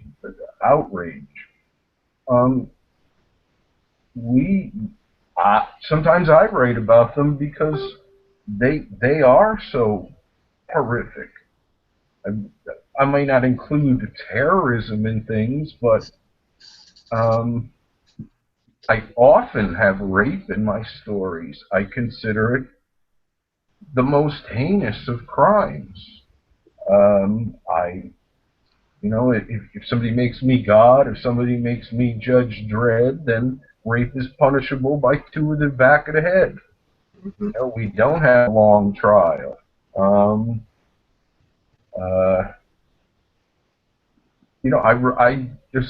I write stuff that's very urban. I have a great, deep appreciation for Mockin and Blackwood and Bierson and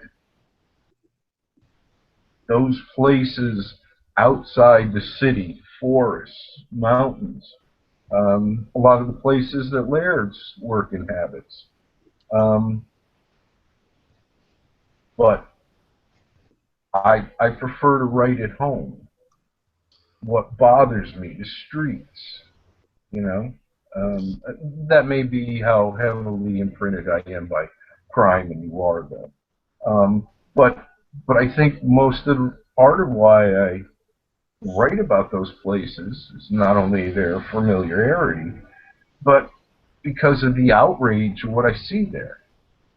When we go deep in the heart of all kinds of modern American cities, look at the hatred, look at the degradation, look at the waste of human potential. Mike and I were talking about teachers, which we often do. And we talk about the circumstances that teachers confront in the classroom every day. And I'm not talking about how to teach a student 2 + 2 is 4. I'm talking about that these children sit in a classroom with a teacher, and what their life experiences are, the children's outside that classroom, and what some teachers, and can't praise those teachers enough, do to enhance the lives of those students. We write for a lot of reasons. Bringing as much reality into horror or weird fiction, that's a form of verisimilitude, I kind of go with, I agree with you, Joe. I look at this in 2 separate ways, which I guess aren't mutually exclusive. The first is, you can look at historical fiction, science fiction, horror fiction, fantasy as all, they're really not truly separate genres. They're means of entertainment and to take us out of our normal existence, and most people don't have trouble distinguishing between the two. For maybe not escapist fare is the right word, but engage our brains in different ways than we have to in the real world. It can be for escapism, for entertainment. But It can be cathartic. There are a multitude of reasons. But the other thing is, an artist, a real artist, is making a statement about their world and interpreting it in a visceral or emotional way that merely reading an editorial cannot. I mean, you know, Munch's painting, The Scream, talks about modern life so much better than thousands of words on the page. And we need artists to help us process all these emotions and feelings about what's going on in all their raw potential. So we ache for what has happened, but we need artists to help us interpret it. I recently went to a concert at the orchestra where this famous Broadway star, Audra McDonald, was singing. And part of her artistic mission, she says, is to sing modern songs from Broadway.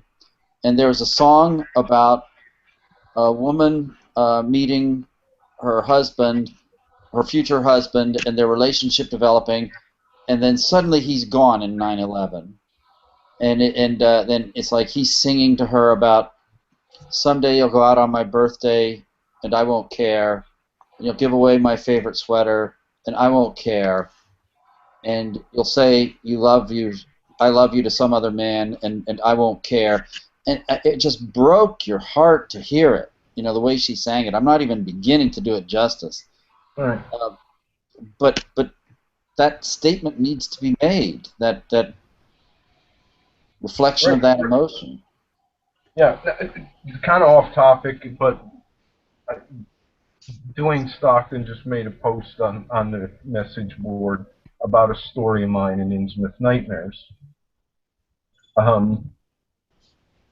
It's about a deep one, you know, reflecting back on when he was human. You know, I wanted to look at otherness and maturation and the there. You know, we've gotten somewhere, become something, but what did we lose along the way? If we lost anything, in some ways, it's almost a parable. Not, I mean, very, very loosely. Oh, and thanks, Dwayne, for the compliment, by the way. But I think it's important to write about what we experience. You know, the horrors that we do encounter, and to take those and bend them, twist them, mold them. You know, it's almost like method acting. You know, you're Peter Falk and you're walking through wardrobe, and there's that beat-up old brown coat, and you see it and you put it on, and all of a sudden you know who the character is. It's our way of fitting ourselves in to find out what that thing is. You know, the other thing that occurs to me too is that just because you're reading a horror story, and especially weird fiction, doesn't mean that it's necessarily scary or that that's even the point. Oh. Yeah, again, let's go back to this example of the Twilight Zone story with the woman driving across country. Yeah, there's parts of that story that are somewhat scary, but there's also this thrill of the otherness and, you know, what's out there that I don't know about type of, you know, anything's possible that you're not going to find in a novel, for example, that stays true to life. That's not horror. You know what I mean? It's not the aim isn't always to scare either. No. It's the point of art. Well, art is, whether it's musical or visual or written or whatever, it has different aims depending on what it is. and it has different results reader to reader. You know? Yeah, and there's different types of horror. I've mentioned before that my wife loves movie monitors, and but she can watch that show. She loves that show, and my son loves that show. It's something that they watch together every week. But it's not something that I can watch because a lot of life experiences on that show are too similar to what I've gone through. But flip that around to, we watched The Woman in Black not too long ago, and I'm not scared at all. I'm just enjoying it, but she's scared to death watching the movie. You know, these are two different types of horror. One's more realistic than the other, you might say. And we need art, we need literature and whatnot to represent its age. You know, or at least parts of it.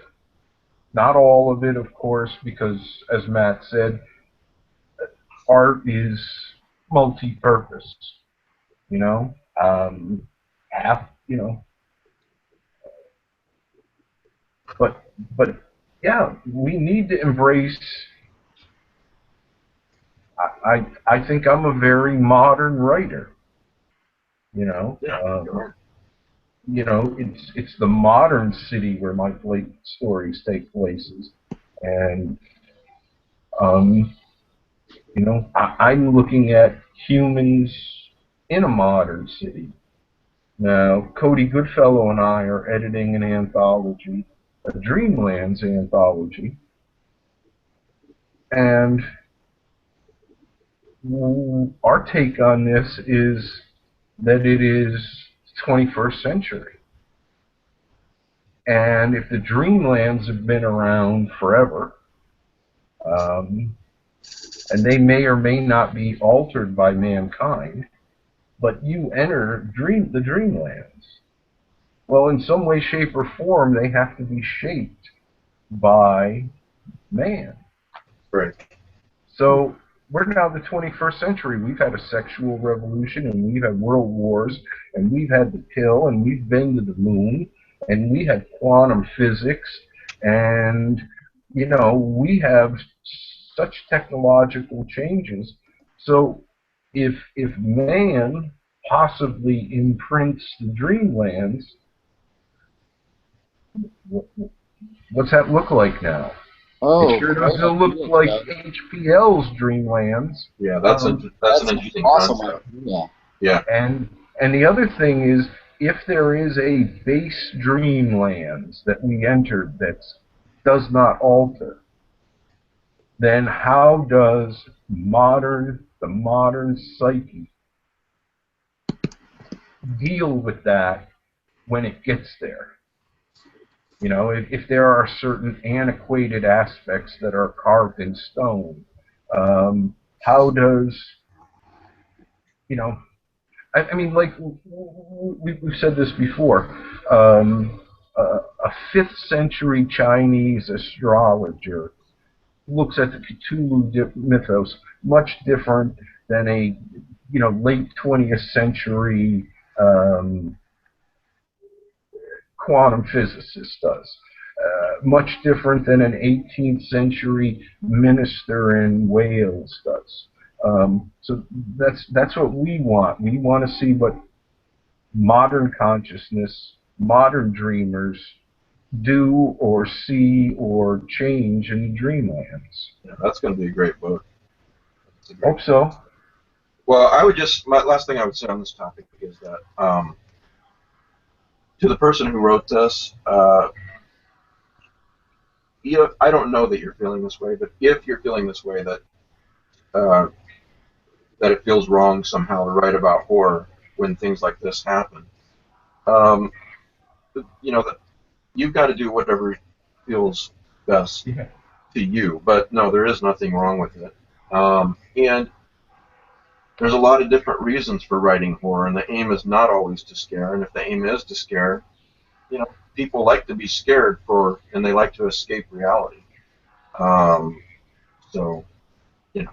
And speaking personally, you know, you turn on your television and you see the body of basically an infant washed up dead on a beach, and you wanted, well, while you're choking back tears, you wish you owned a rocket launcher or an intercontinental ballistic missile, and you wish you had an address to mail it to. But maybe you're right that day because your heart's broken, because you're so pissed off, because you need to, in some way, express these atrocities that we deal with. I mean, Rick and I are old. We grew up in an era where news was not instant. You know, you get news once a day, well, a couple of times a day, newspaper, you get it on television, but there was no cable, there was no internet, there was no instant communication, at least not at street level, and might have well been at high governmental levels. You just made me remember when I was a kid, Des Moines Register. It came out it came out in the morning and it came out at night. So you read the morning news and you read the evening. You know, I mean, nowadays it's 2.5 years out and we already know what the goddamn movie is. Yeah. I mean, seeing it is almost apropos at this point. Back then, you know, we had these little black and white ads in a newspaper. You know, Alien in space. In space, no one can hear you scream. That's what you got. Picture of an egg. A movie's called Alien, and you know, unless you knew somebody who saw it, or unless you got a movie review after it came out, you went to see Alien. You didn't have a goddamn Night of the Living Dead, Texas Chainsaw Massacre. Texas Chainsaw Massacre is like, whoa, you don't know what it's about. It doesn't sound fun, you know. Television commercials were important back then. I'm sorry? Television commercials. You didn't see trailers on the internet. You would see these ads for King Kong versus Godzilla on TV. Yeah. It was in some ways a simpler, quieter, less informed world in some ways. So, yeah, this deluge constantly of atrocities and problems and heartbreak. But for a lot of us, we're venting. So we don't, you know, eat a bullet to escape this bullshit. Cthulhu Wars number this week is 42. So everybody out there trying to run Cthulhu Wars. Prizes. We're going to give away two audio books of the Limbus anthology. There's a couple Lovecraftian stories in there. It's a horror anthology, I believe. Brett Talley's giving those away. And then we're going to give away the Dagon and War of the Worlds from H.P. Lovecraft Historical Society. Great prize. And I'm going to give away two of those audiobooks to live viewers and then another audiobook to a viewer later in the week or a listener later in the week. Again, the email address is lovecrafteasineprizes@gmail.com. Lovecraft and then EZINEPRIZES @gmail.com. And after the show, I at least get a couple of people who send an email to the regular Lovecraft Easing email address. So please don't do that because you won't be in the running if you do that. So lovecrafteasineprizes@gmail.com. Same thing for Cthulhu Wars. Put Cthulhu Wars in the subject and the number 42 in the body of the email. So I'm going to give away Cthulhu Wars at the end of the month to a random viewer or listener. So I think that's all we got. Dave asked about getting signed copies of The King in Yellow Tales to sell for Christmas gifts and so forth. I'd love to do that, Dave, but the issue is, talking about Joe, he's not here. The issue is that Joe's in Germany, so it would be very, very expensive to do that. What about book plates? Well, what did I Sometimes. do? Dave on the message board asked about signed copies of King and Yellowtails from Joe to give to people. Because I'm assuming he wants to buy them and give them away or something. The postage is just, yeah. Right. The only way to do that would be for me to buy some little white peel sticker, sign them, and But to actually send a pile of books, that's a chunk of money because that's. I mean, International postage. I've signed signature pages for Centipede press releases, and that's like only that page, which was later sewn into the volume, was sent, not an entire book. Right. And the postage on that was unbelievable. Yeah. Dave also asked about, we'll cover this next week since we're a little bit over 2 hours already. If you will remind me, Dave, next week, his other question was, can you please post a top Lovecraft books list for gifts, or maybe each of you could suggest a couple. So if you remind me, we can cover that next week. 3-4 copies of A Lonely and Curious Country per person. Yeah, yes. Sea of Ash, you probably want to get 3 or 4 in case you need to read it 3 or 4 times. You certainly don't want to read the same. King and Yellowtails, Volume 1. Right. Nightmare's Disciple when we get the Kindle version out soon. Which, yep, we're working on. So. I saw a comic the other day about Fahrenheit 451 where the fireman's like trying to burn Kindles and it's like Fahrenheit. It's some real high temperature. Can't get the Kindles to burn. Which means your pile and your Kindle pile, you have too much to read in the world. Yeah. Yeah. So anyway, thanks for watching, everybody, and we will see you next week.